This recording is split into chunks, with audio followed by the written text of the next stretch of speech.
ሀና ውጤቱ ከመምጣቱ በፊት ሕክምናውን እንድትጨርስ ዶክተሩ አስጠነቀቃት።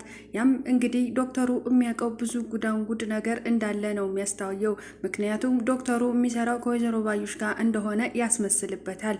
እና ውጤቱን እንዴትም ብለህ እንድታሳየኝ እፈልጋለሁ እያለች ስታስጠነቅቀው፣ እሱ ግን በቃላቶች ሊያሳምናት ሞክሯል። በስተመጨረሻም ሀና ደግሞ ፈርታለች።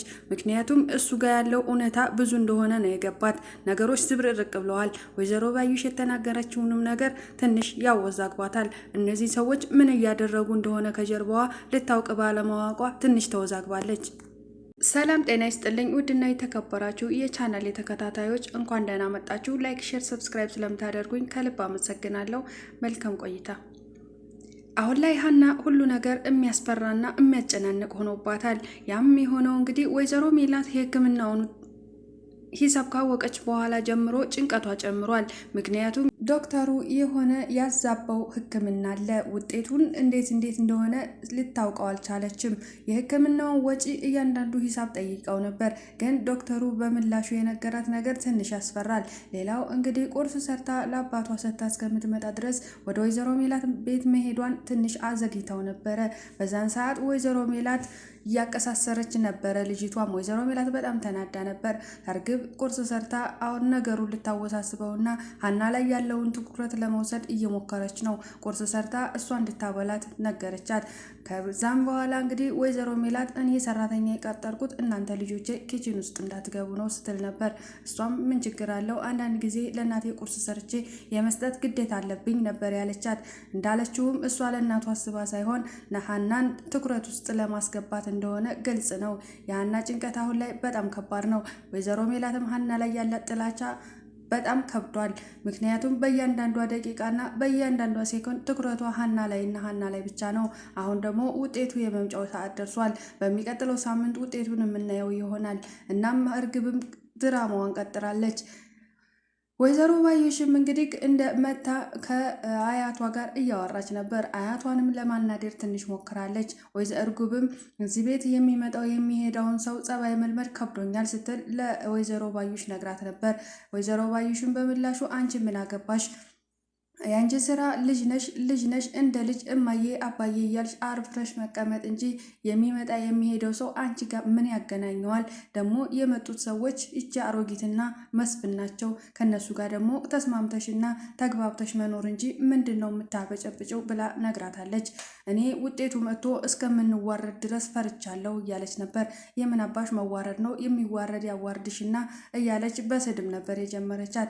እርግብም በጣም ከመፍራቷ የተነሳ አገስቴ ግን ምን አስበሽ እንደሆነ ባይገባኝም ውጤቱ ምን ይሆናል ብለሽ ነው የምታስቢው? ስትል ነበር የጠየቀቻት። ወይዘሮ ባዩሽም እርግጠኛ ስላልሆን አልነግርሽም፣ ውጤቱ ሰሞኑን ይመጣል። ስለዚህ ከዛም በኋላ አንቺም ልጅ ነሽ። ከዚያ በኋላ እንግዲህ ከዚህ ቤት ንቅንቅ የሚያደርግሽ የለም አለቻት። ይሄ ቢሆን ጥሩ ነው አለች። እሷም ከዚህ ቤት መውጣት አልፈለግሽም ማለት ነው? አዎ አልጋውና ሶፋው ተመችቶሻል እያለች እያሾፈችባት ነበር። እርግብም አይ እንደዛ ሳይሆን እንደ ውርደታችንን በዛ ላይ ደግሞ በሕግም ያስጠይቀናል። በዛ ላይ ደግሞ እኔ ነኝ ከሁሉም በላይ ተጠያቂ የሚሆነው አንቺ ምንም አትሆኝም ነበር ያለቻት። ወይዘሮ ባዩሽም ምንድነው አንቺ ብቻሽን ተጠያቂ የሚያደርግሽ? ተጠያቂ የሚጠይቅ ይጠይቅሽና አሁን አርፈሽ ስራሽን ስሪ፣ እንደነገርኩሽ ነው ሁሉም ነገር ብላ አስጠንቅቃ ተወጣች።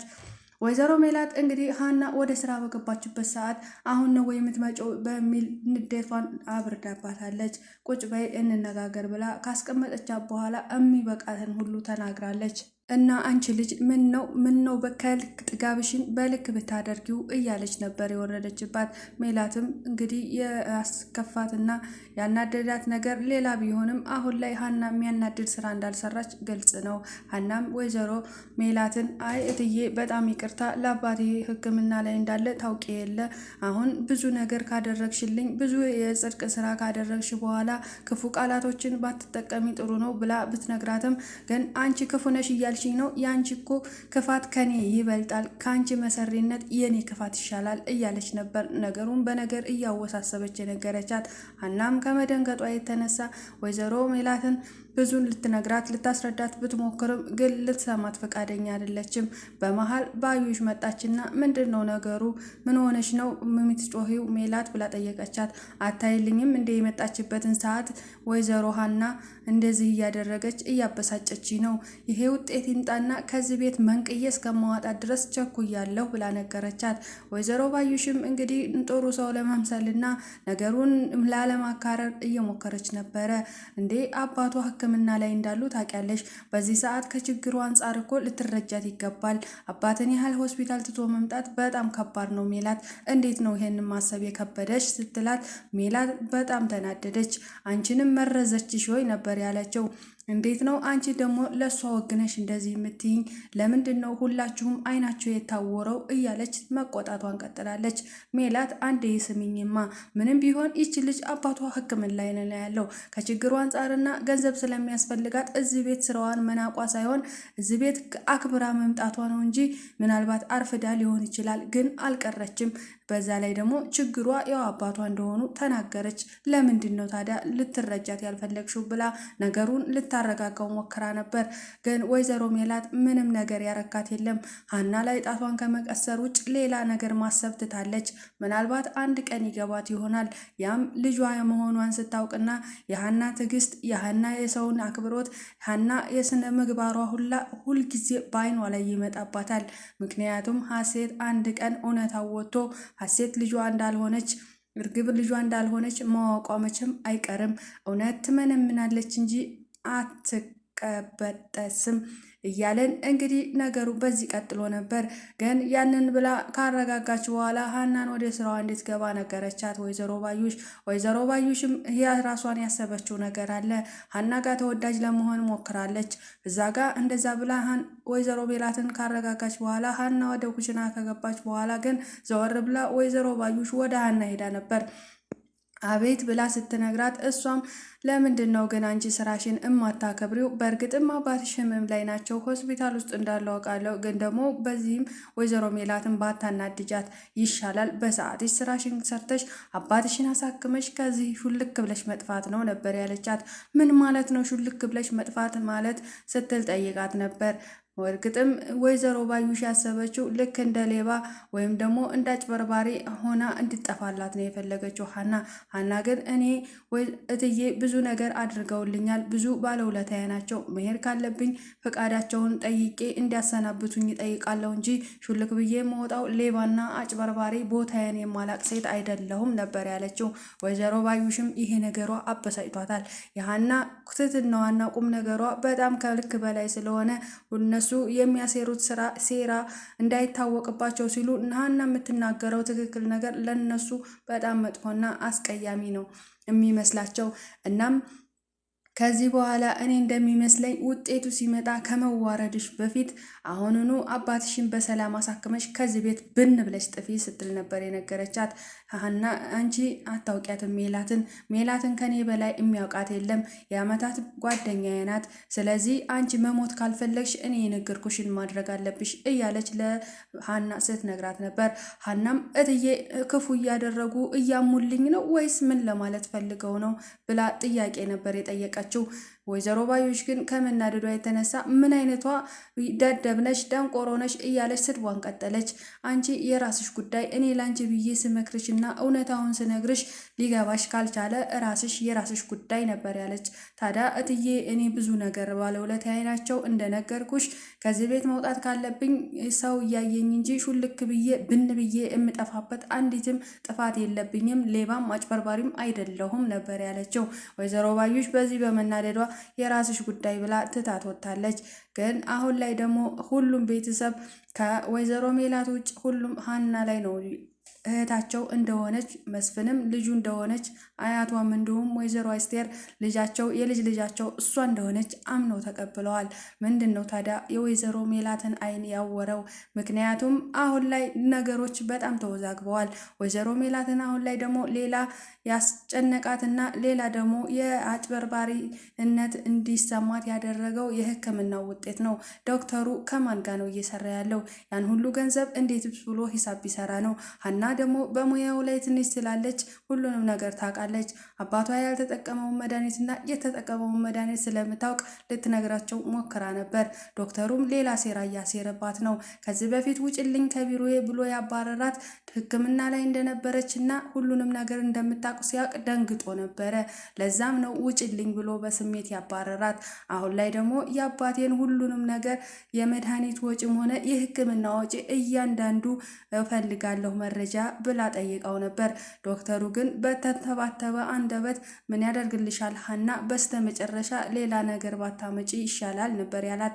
ለምንድን ነው ሌላ ነገር ማመጣው? ምንም የሚመጣ ነገር የለም፣ ግን የአባቴን የሕክምና ወጪ ማወቅ ግዴታ አለብኝ።